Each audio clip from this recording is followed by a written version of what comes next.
ओम शांति। आज है 27 जून 2020 की साकार मुरली। पहले एक नज़र मुरली के मुख्य पॉइंट्स पर।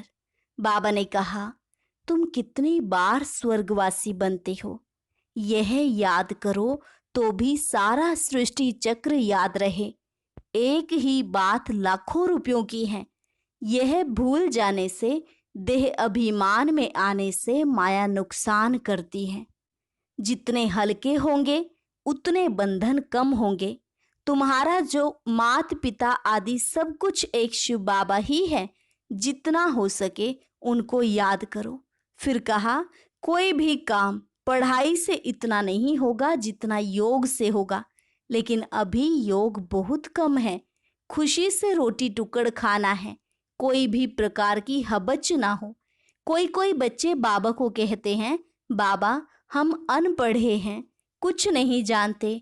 तो बाबा उन पर खुश होते हैं, क्योंकि यहाँ तो पढ़ा हुआ सब भूलना है। बाप कहते हैं, ध्यान से भी ज्ञान अच्छा है, ज्ञान से अच्छी है याद। ध्यान में जास्ती जाने से माया के भूतों की प्रवेशता हो जाती है, अहंकार आ जाता है। सारा मदार याद पर ही है। ज्ञान तो बड़ा सहज है, याद में बड़ी भारी कमाई है। तुम 21 जन्मों के लिए निरोगी बनते हो। ऐसे बाप को अंतर्मुख हो याद करना चाहिए ना। जो साथ में रहते पवित्र रहने की हिम्मत दिखाते हैं, तो उन्हें बहुत उच्च पद मिलेगा। अवस्था ऐसी होनी चाहिए जो संकल्प में भी कभी अपवित्र बनने का ख्याल ना आए। जिन्हें ज्ञान रत्नों का कद्र है, उनको मुरली सुनते हुए कभी उबासी आदि नहीं आएगी। और लास्ट में बाबा ने कहा, तुम जो कहते हो वह करके दिखाओ। कहनी करनी एक चाहिए। तुम्हें ऐसा मीठा बनना है जो बाप भी तुम पर कुर्बान जाए। अगर क्रोध आया तो सारी की कमाई खत्म। अब सुनते हैं महावाक्यों को विस्तार से। मुरली का सार। मीठे बच्चे, अब तुम नए संबंध में जा रहे हो, इसलिए यहाँ के कर्म बंधनी संबंधों को भूल कर्मातीत बनने का पुरुषार्थ करो। प्रश्न, बाप किन बच्चों की वाह वाह करते हैं? सबसे अधिक प्यार किन्हों को देते हैं? उत्तर, बाबा गरीब बच्चों की वाह वाह करते हैं। वाह गरीबी वाह। आराम से 2 रोटी खाना है, हबच लालच नहीं। गरीब बच्चे बाप को प्यार से याद करते हैं। बाबा अनपढ़े बच्चों को देख खुश होते हैं, क्योंकि उन्हें पढ़ा हुआ भूलने की मेहनत नहीं करनी पड़ती है। ओम शांति। अब बाप को बच्चों के प्रति रोज रोज बोलने की दरकार नहीं रहती कि अपने को आत्मा समझो, आत्म अभिमानी भव अथवा देही अभिमानी भव। अक्षर हैं तो वही ना। बाप कहते हैं, अपने को आत्मा समझो। आत्मा में ही 84 जन्मों का पार्ट भरा हुआ है। एक शरीर लिया, पार्ट बजाया, फिर शरीर खलास हो जाता है। आत्मा तो अविनाशी है। तुम बच्चों को यह ज्ञान अभी ही मिलता है, और कोई को इन बातों का पता नहीं है। अब बाप कहते हैं, कोशिश कर, जितना हो सके बाप को याद करो। धंधे धोरी में लग जाने से तो इतनी याद नहीं ठहरती। गृहस्थ व्यवहार में रहकर कमल फूल समान पवित्र बनना है। फिर जितना हो सके मुझे याद करो। ऐसे नहीं कि हमको निष्ठा में बैठना है। निष्ठा अक्षर भी रोंग है, वास्तव में है ही याद। कहाँ भी बैठे हो बाप को याद करो।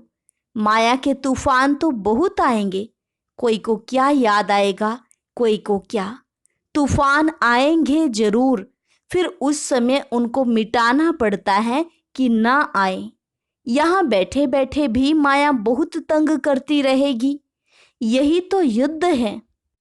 जितने हल्के होंगे उतने बंधन कम होंगे। पहले तो आत्मा निर्बंधन है। जब जन्म लेती है तो माँ बाप में बुद्धि जाती है, फिर स्त्री को अडॉप्ट करते हैं। जो चीज़ सामने नहीं थी वह सामने आ जाती। फिर बच्चे पैदा होंगे तो उनकी याद बढ़ेगी। अब तुम सबको यह भूल जाना है, एक बाप को ही याद करना है। इसलिए ही बाप की महिमा है। तुम्हारा मात पिता आदि सब कुछ वही है, उनको ही याद करो। वह तुमको भविष्य के लिए सब कुछ नया देते हैं, नए संबंध में ले जाते हैं। संबंध तो वहां भी होगा ना, ऐसे तो नहीं कि प्रलय हो जाती है। तुम एक शरीर छोड़ फिर दूसरा लेते हो। जो बहुत अच्छे अच्छे हैं वह जरूर उच्च कुल में जन्म लेंगे। तुम पढ़ते ही हो भविष्य 21 जन्म के लिए। पढ़ाई पूरी हुई और प्रारब्ध शुरू होगी। स्कूल में पढ़कर ट्रांसफर होते हैं ना, तुम भी ट्रांसफर होने वाले हो शांति धाम, फिर सुख धाम में। इस छीछी दुनिया से छूट जाएंगे। इसका नाम ही है नरक। सतयुग को कहा जाता है स्वर्ग। यहाँ मनुष्य कितने घोर अंधियारे में हैं। धनवान जो हैं वे समझते हैं हमारे लिए यहाँ ही स्वर्ग है। स्वर्ग होता ही है नई दुनिया में। यह पुरानी दुनिया तो विनाश हो जानी है। जो कर्मातीत अवस्था वाले होंगे वह कोई धर्म राजपुरी में सजाएं थोड़े ही भोगेंगे। स्वर्ग में तो सजा होगी ही नहीं। वहाँ गर्भ भी महल होता है, कोई दुख की बात नहीं। यहाँ तो गर्भ जेल है, जो सजाएं खाते रहते हैं। तुम कितना बार स्वर्गवासी बनते हो, यह याद करो तो भी सारा चक्र याद रहे। एक ही बात लाखों रुपयों की है। यह भूल जाने से, देह अभिमान में आने से माया नुकसान करती है। यही मेहनत है। मेहनत बिगर उच्च पद नहीं पा सकते। बाबा को कहते हैं, बाबा हम अनपढ़े हैं, कुछ नहीं जानते। बाबा तो खुश होते हैं क्योंकि यहाँ तो पढ़ा हुआ सब भूलना है। ये तो थोड़े टाइम के लिए शरीर निर्वाह आदि के लिए पढ़ना है। जानते हो ना, यह सब खलास होने का है। जितना हो सके बाप को याद करना है और रोटी टुकड़ा खुशी से खाना है। वह गरीबी इस समय की, आराम से रोटी टुकड़ खाना है। हबच लालच नहीं। आजकल अनाज मिलता कहाँ है। चीनी आदि भी धीरे धीरे करके मिलेगी ही नहीं। ऐसे नहीं तुम ईश्वरीय सर्विस करते हो तो तुमको गवर्नमेंट दे देगी। वह तो कुछ भी जानते नहीं। हाँ, बच्चों को कहा जाता है कि गवर्नमेंट को समझाओ। हम सब मिलकर माँ बाप के पास जाते हैं, उन्हों को बच्चों के लिए टोली भेजनी होती है। यहाँ तो साफ कह देते कि है ही नहीं। लाचारी थोड़ी दे देते हैं। जैसे फकीर लोगों को कोई साहूकार होगा तो मुट्ठी भर कर दे देगा, गरीब होगा तो थोड़ा बहुत दे देगा। चीनी आदि आ सकती है, परंतु बच्चों का योग कम हो जाता है। याद न रहने कारण, देह अभिमान में आने के कारण कोई काम हो नहीं सकता। यह काम पढ़ाई से इतना नहीं होगा जितना योग से होगा। वह बहुत कम है। माया याद को उड़ा देती है। रुस्तम को और ही अच्छी रीति पकड़ती है। अच्छे अच्छे फर्स्ट क्लास बच्चों पर भी ग्रहचारी बैठती है। ग्रहचारी बैठने का मुख्य कारण योग की कमी है। ग्रहचारी के कारण ही नाम रूप में फंस मरते हैं। यह बड़ी मंजिल है। अगर सच्ची मंजिल पानी है तो याद में रहना पड़े। बाप कहते हैं, ध्यान से भी ज्ञान अच्छा, ज्ञान से याद अच्छी। ध्यान में जास्ती जाने से माया के भूतों की प्रवेशता हो जाती है। ऐसे बहुत हैं जो फालतू ध्यान में जाते हैं, क्या क्या बोलते रहते हैं। उन पर विश्वास नहीं करना। ध्यान से सुने। आज के समय में ऐसे कई हैं जो अपने को भगवान बोलते हैं। तो बाबा ने कहा, कई ऐसे ध्यान में चले जाते हैं, कुछ कुछ देखते रहते हैं, बोलते रहते हैं, उन पर विश्वास नहीं करना। ज्ञान तो बाबा की मुरली में मिलता रहता है। बाप खबरदार करते रहते हैं, ध्यान कोई काम का नहीं है। बहुत माया की प्रवेशता हो जाती है। अहंकार आ जाता है। ज्ञान तो सबको मिलता रहता है। ज्ञान देने वाला शिव बाबा है। मम्मा को भी यहाँ से ज्ञान मिलता था ना। उनको भी कहेंगे मन मना भव। बाप को याद करो, दैवी गुण धारण करो। अपने को देखना है, हम दैवी गुण धारण करते हैं। यहाँ ही दैवी गुण धारण करने हैं। कोई को देखो अभी फर्स्ट क्लास अवस्था है, खुशी से काम करते, घंटे के बाद क्रोध का भूत आया खत्म, फिर स्मृति आती है, यह तो हमने भूल की, फिर सुधर जाते हैं। घड़ी घड़ी के घड़ियाल बाबा पास बहुत हैं। अभी देखो बड़े मीठे, बाबा कहेंगे ऐसे बच्चों पर तो कुर्बान जाऊं। घंटे बाद फिर कोई न कोई बात में बिगड़ पड़ते, क्रोध आया, सारी की कमाई खत्म हो गई। अभी अभी कमाई, अभी अभी घाटा हो जाता। सारा मदार याद पर ही है। ज्ञान तो बड़ा सहज है, छोटा बच्चा भी समझा ले, परंतु मैं जो हूँ, जैसा हूँ, यथार्थ रीति जाने, अपने को आत्मा समझें। इस रीति छोटे बच्चे थोड़े ही याद कर सकेंगे। मनुष्यों को मरने समय कहा जाता है भगवान को याद करो, परंतु याद कर ना सके, क्योंकि यथार्थ कोई भी जानते नहीं है। कोई भी वापस जा नहीं सकते, न विकर्म विनाश होते हैं। परंपरा से ऋषि मुनि आदि सब कहते आए कि रचता और रचना को हम नहीं जानते। वह तो फिर भी सतोगुणी थे। आज के तमो प्रधान बुद्धि फिर कैसे जान सकते।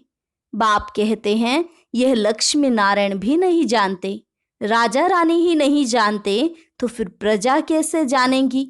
कोई भी नहीं जानते। अभी सिर्फ तुम बच्चे ही जानते हो। तुम्हारे में भी कोई हैं जो यथार्थ रीति जानते हैं।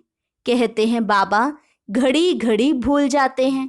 बाबा कहते हैं कहाँ भी जाओ सिर्फ बाप को याद करो।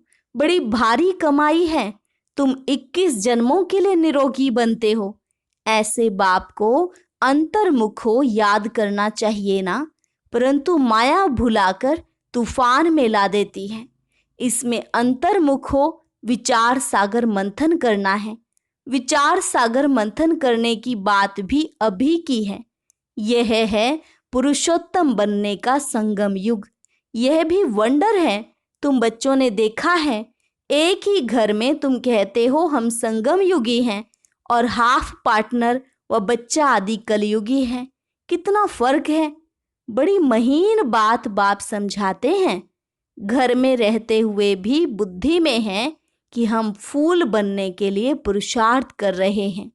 यह है अनुभव की बातें। प्रैक्टिकल में मेहनत करनी है। याद की ही मेहनत है। एक ही घर में एक हंस तो दूसरा बगुला, फिर कोई बड़े फर्स्ट क्लास होते हैं। कभी विकार का ख्याल भी नहीं आता है। साथ में रहते भी पवित्र रहते हैं, हिम्मत दिखाते हैं, तो उन्हें कितना उच्च पद मिलेगा। ऐसे भी बच्चे हैं ना। कई तो देखो विकार के लिए कितना मारते झगड़ा करते हैं। अवस्था वह होनी चाहिए जो संकल्प में भी कभी अपवित्र बनने का ख्याल न आए। बाप हर प्रकार से राय देते रहते हैं। तुम जानते हो श्री श्री की मत से हम श्री लक्ष्मी श्री नारायण बनते हैं। श्री माना ही श्रेष्ठ। सतयुग में नंबर 1 श्रेष्ठ, त्रेता में 2 डिग्री कम हो जाती हैं। यह ज्ञान तुम बच्चों को अभी मिलता है।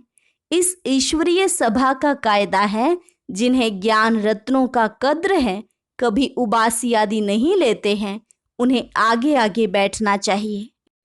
कोई कोई बच्चे बाप के सामने बैठे भी झुटका खाते, उबासी देते रहते, उनको फिर पिछाड़ी में जाकर बैठना चाहिए।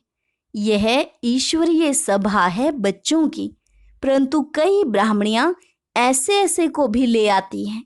यूं तो बाप से धन मिलता है, एक एक वर्षंस लाखों रुपयों का है। तुम जानते हो ज्ञान मिलता ही है संगम पर। तुम कहते हो बाबा हम फिर से आए हैं बेहद का वर्षा लेने। मीठे मीठे बच्चों को बाबा बार बार समझाते हैं, यह छीछी दुनिया है, तुम्हारा है बेहद का वैराग्य। बाप कहते हैं, इस दुनिया में तुम जो कुछ देखते हो वह कल होगा नहीं। मंदिरों आदि का नाम निशान ही नहीं रहेगा। वहां स्वर्ग में उन्हों को पुरानी चीज देखने की दरकार नहीं। यहाँ तो पुरानी चीज का कितना मूल्य है। वास्तव में कोई चीज का मूल्य नहीं है सिवाय एक बाप के। बाप कहते हैं, मैं ना आऊं तो तुम राजाई कैसे लो। जिनको मालूम है वही आकर बाप से वर्षा लेते हैं। इसलिए कोटों में कोई कहा जाता है। कोई भी बात में संशय नहीं आना चाहिए।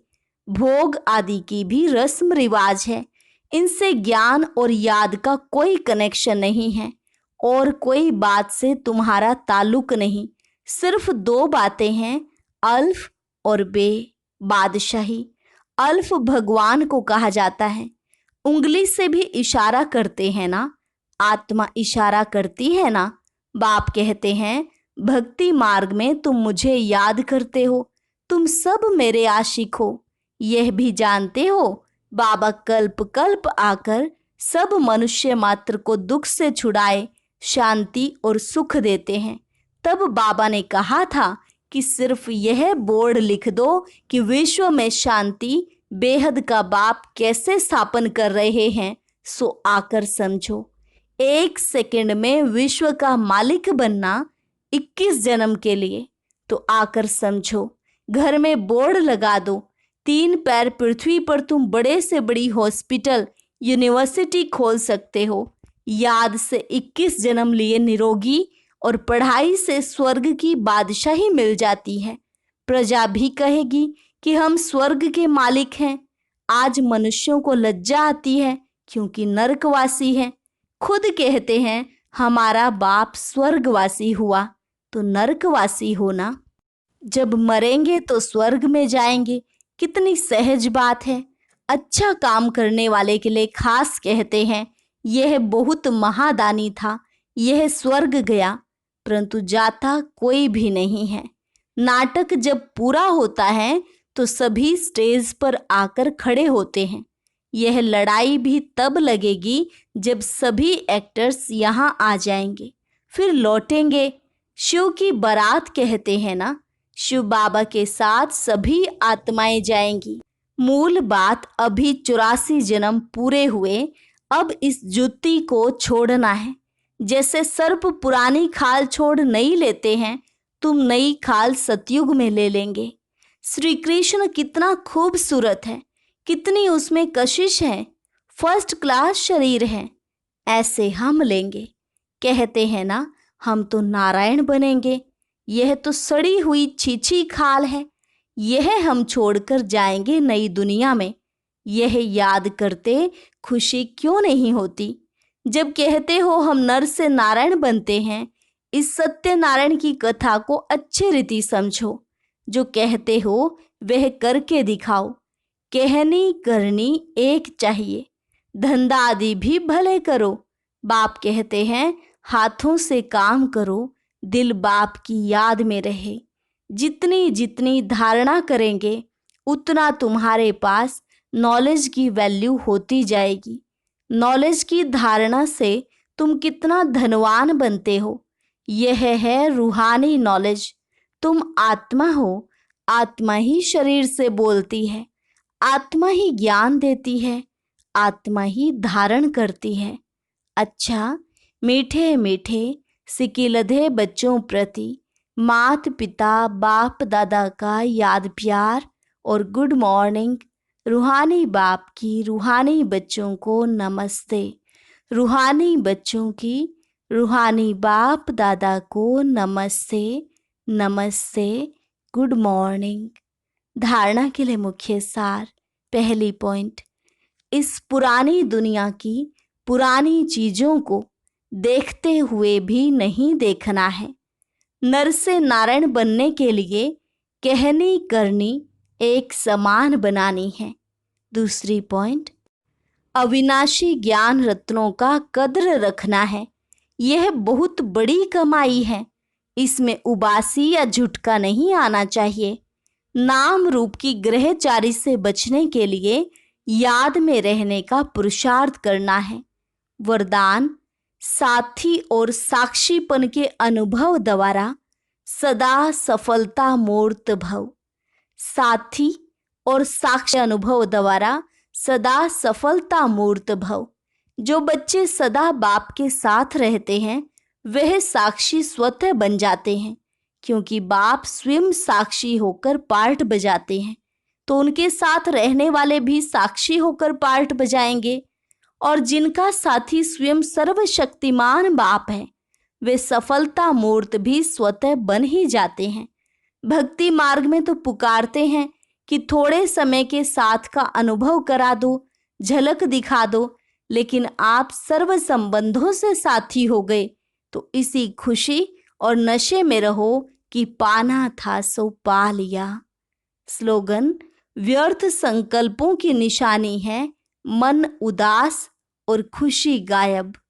व्यर्थ संकल्पों की निशानी है मन उदास और खुशी गायब।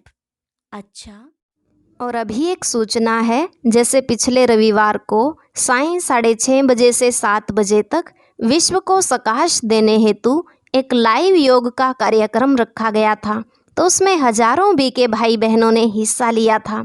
इस बार फिर से रविवार को सभी ब्रह्मावत्स मिलकर नुमाश्याम योग करेंगे और सारे संसार के वातावरण को शांतिपूर्ण बनाने में अपना सहयोग देंगे। कल उसका लिंक मुरली के कमेंट सेक्शन में मिल जाएगा। और अभी 3 मिनट हम सभी प्यारे बाबा को याद करेंगे। ओम शांति।